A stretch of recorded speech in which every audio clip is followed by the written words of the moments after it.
killing more than 800 people in the last 40 years. Everything changed 2 years ago when they called a ceasefire, and in February this year, the group announced they had put their weapons out of use. Now, that might sound like the end of the story, but there are many loose ends that, for now, refuse to be tied up. That includes many prisoners still in jails, while the government simply won't talk to ETA.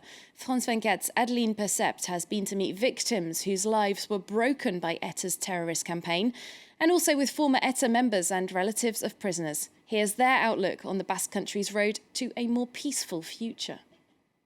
In Bilbao, something extraordinary is underway. Basques whose family members were shot or killed in bombs planted by ETA are talking to some of the individuals responsible. Rosa is one of those who started this painful dialogue. Her husband Joseba, a policeman, was killed 20 years ago.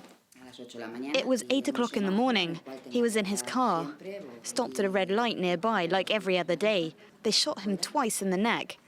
My son was in the passenger's seat and he stooped low. Otherwise, they could have killed him too. Never until now had ETA said farewell to arms. So this is not just a simple truce. They've decided to no longer use their weapons. So let's seize this opportunity. We've got a future to build for our families, for our grandchildren.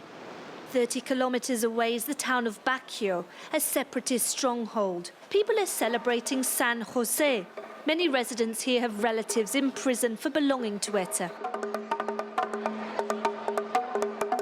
Even just a few months ago, it was difficult to get people here to talk openly to foreign cameras about ETA. The mood is changing, but very slowly. The road ahead of us isn't all roses. It's going to take time, but we'll try to make peace.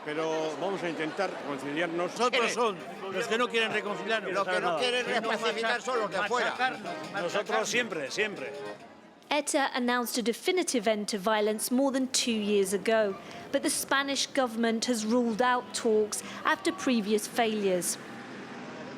Angel Rodrigo is a conservative Basque councillor. Like many others, he's lived with 2 police bodyguards for 11 years. Do you still look over your shoulder? Yes, it's an old habit. I still watch my back. He thinks for peace to be possible here, ETA needs to be crushed.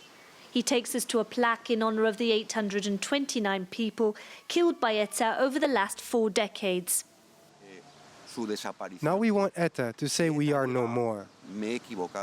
They have to admit that they've been wrong, that the use of violence wasn't the right path to reach their political goals, that they ask for forgiveness. Is there any chance of ETA apologising to its victims? We reached out to former members of the organisation and one of them agreed to meet us.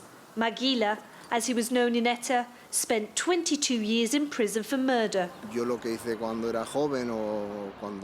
What I did when I was younger, when I decided to join ETA, was really something I pondered seriously, and I don't regret it. I would have taken the same decision in similar circumstances.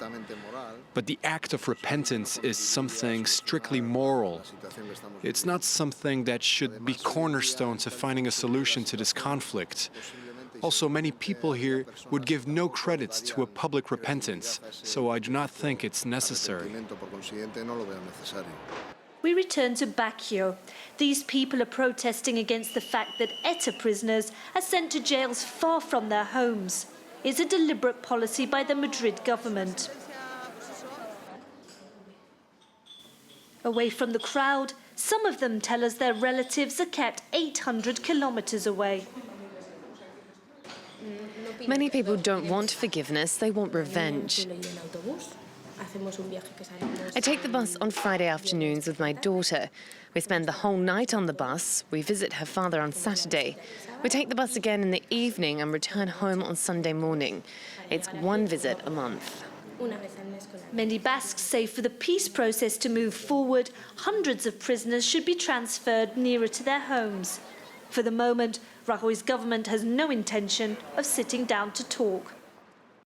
Well, let's take a look through the latest sports headlines now, starting off with football and a stunning early end to Bayern Munich's championship campaign.